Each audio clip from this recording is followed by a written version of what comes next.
La generosa facultad. Mi nombre es Kevin Omar Pazmón, perteneciente a la Universidad Autónoma de Campeche y cursando la licenciatura de Químico Farmacéutico Biólogo en la Facultad de Ciencias Químico-Biológicas. Hoy haremos una pequeña presentación sobre los procesos metabólicos de los fármacos, en la fase 1 como en la fase 2.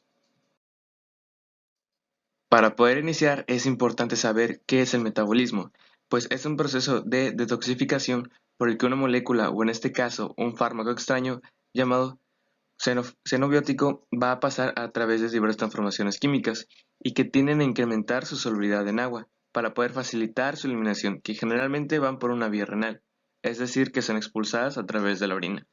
El lugar de principal que se dan los procesos metabólicos es en el hígado, aunque también las biotransformaciones pueden producirse en la mucosa intestinal, pulmones, riñones y hasta plasma. Algunos cianobióticos llegan a tener una falta de reactividad y son capaces de evitar los procesos de biotransformación metabólica o por su elevada polaridad, por lo que cuando se eliminan en orina están inalterados. Esto pasa en algunos antisépticos urinarios que tienen la utilidad terapéutica, que por este mismo hecho también las fases se pueden dividir en dos. En la fase 1 es la que se crean grupos polares a través de reacciones enzimáticas de oxidación, reducción o hasta hidrólisis. En la fase 2 es en la que los grupos polares existentes en los xenobióticos o en sus metabólicos de fase 1 experimentan procesos de conjugación con moléculas endógenas de elevada polaridad. De este modo se forman especies hidrosolubles que pueden eliminarse por la vía renal. En algunos casos, la transformación hepática de la molécula es muy extensa, como consecuencia del llamado efecto de primer paso. También los metabolitos pueden pasar por más de un proceso de biotransformación. Es por eso que de un fármaco pueden experimentar varios metabolitos distintos. En los procesos metabólicos de la fase 1, las oxidaciones microsómicas es una de las rutas biológicas de biotransformación más comunes. Estas oxidaciones se catalizan por oxidasas de función mixta ligadas a las membranas del retículo endoplasmático liso de las células hepáticas. Este sistema enzimático es una flavoproteína que tiene como cofactor el citocromo P450. Contiene un átomo de hierro en un sistema porfirínico. El proceso de oxidación microsómica de un fármaco, que se puede llamar como RH, puede representarse de acuerdo con la siguiente ecuación, que es la que se encuentra abajo. Para la hidroxidación aromática, que es la fase 1, conduce a la introducción de un grupo hidroxilo sobre un anillo aromático en derivados sustituidos. La reacción tiene lugar mayoritariamente en la posición con menor impedimento estéreo, generalmente la posición para el respecto al sustituyente, también tomando en cuenta los cofactores electrónicos. Las oxidaciones alílicas, bencílicas y propargílicas son oxidaciones que transcurren a través de intermedios de tipo radicalario. Las posiciones alílicas, bencílicas y propargílicas permiten la estabilización de especies radicalares. En muchos casos, los metabolitos resultantes de la extracción microsómica pueden ser oxidados nuevamente por oxidasas no microsómicas. Estos son los ejemplos que en el primer caso se puede ver lo que son los alilos, en medio los bencilos y por último los propargilio. Para la oxidación de alquenos y alquinos es una oxidación inicial en donde los alquenos proporcionan epóxidos, aunque algunos son estables y es posible encontrarlos como tales en la orina. La apertura del epóxido por parte de centros nucleofílicos de ciertas proteínas, ácidos nucleicos o hasta incluso el propio grupo hemo del mismo citocromo P450, que pueden dar lugar a procesos tóxicos, mientras que los alquinos terminales pueden experimentar una oxidación equivalente a la descrita anteriormente, para dar un oxireno, que por el ácido carboxílico evoluciona a una cetona intermedia. Para las oxidaciones en cadenas hidrocarbonadas, en omega y omega-1, son oxidaciones difíciles ya que estas posiciones muestran una escasa reactividad.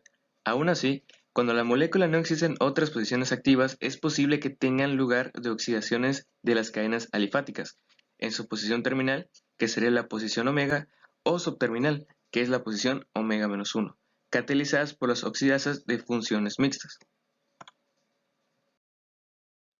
Las desalquilaciones de aminas, éteres y tioéteres.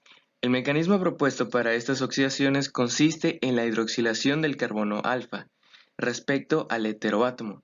seguido de formación de una sal de oxonio, de un sal de amonio o un sal de sulfonio, según se trate de la oxidación de un éter, una amina o un tioéter respectivamente, que son conducidas por hidrólisis en dicha cada especie.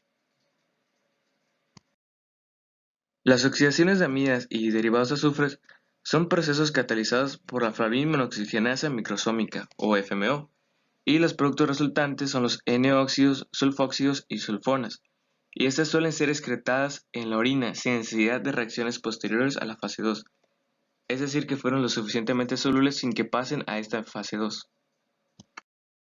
Ahora pasaremos por la segunda parte, que es de las oxidaciones, pero en este caso serán las no microsómicas, y es que son todos los procesos de oxidación metabólica catalizados por sistemas enzimáticos diferentes al citrocromo P450.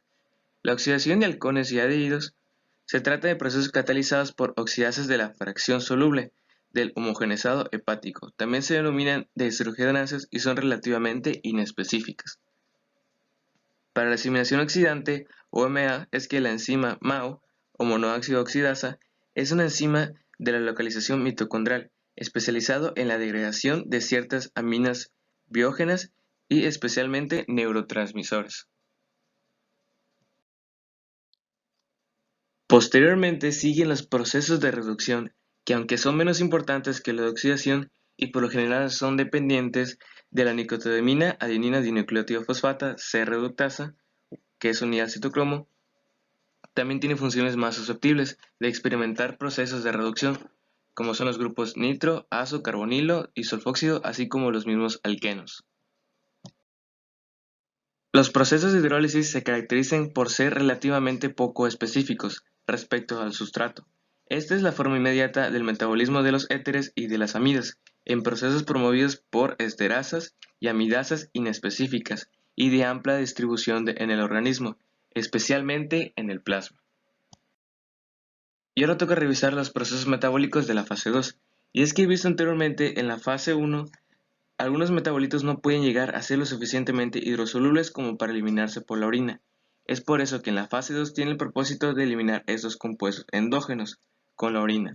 Los procesos de la fase 2 también reciben el nombre de conjugaciones, que pueden tener lugar con diversos compuestos endógenos, tales como el ácido glucórico, el sulfato, el glutatión o ciertos aminoácidos, entre otros, que son los más importantes, que son las conjugaciones con sulfato, con aminoácidos y glutatión, los glucogónidos, las reacciones de acetilación y metilación. Los glucuronidos son los metabolismos resultantes de los procesos de conjugación con el ácido glucórico, uno de los metabolismos de la oxidación de la glucosa. Debido a la naturaleza del grupo funcional resultante, estas especies son sensibles al medio ácido y estables en el medio alcalino. En algunos casos puede transformarse con los C-glucuronidos a partir de fármacos diglurosmetileno ácidos, como por ejemplo la feniltolizona. En estos casos, los glucuronidos resultantes son estables tanto medio ácido como en un medio básico. Las conjugaciones con sulfato, con aminoácido y con glutatión resultan importantes para el metabolismo de fenoles y alcoholes, aunque la reserva de sulfato en el organismo sea escasa. Ciertos aminoácidos participan en la formación de metabolitos de fase 2 a partir de ácidos carboxílicos aromáticos y ácidos arilacéticos. La glicina es el aminoácido que más interviene en estas conjugaciones. Los conjugados de glutatión suelen eliminarse en forma de mercaptúricos, procesos por el que las conjugaciones inicialmente formados experimentan una hidrólisis, seguidas de una N-acetilación. Las reacciones de acetilación y metilación. En la acetilación constituye una vía principal de metabolización para grupos aminos. Está medida por la acetilcoenzima A y forma una activada del ácido acético en procesos bioquímicos, mientras que la metilación tiene más importancia como mecanismo de inactivación o modulación de la actividad de ciertas biomoléculas, que como proceso metabólico por la transferencia de un grupo metilo del cofactor S-adenosílmetima o SAM al sustrato mediante la metiltransferasa. Son moléculas aceptoras de los grupos alcohol y amino. Para ver una vista general sobre el tema a modo de conclusión, es que las rutas metabólicas son importantes para poder excretar los metabolitos dentro del organismo, para que éste mismo pueda absorber los antibióticos necesarios y poder desechar los mismos metabolitos para que estos no representen al organismo si éste no se desechara.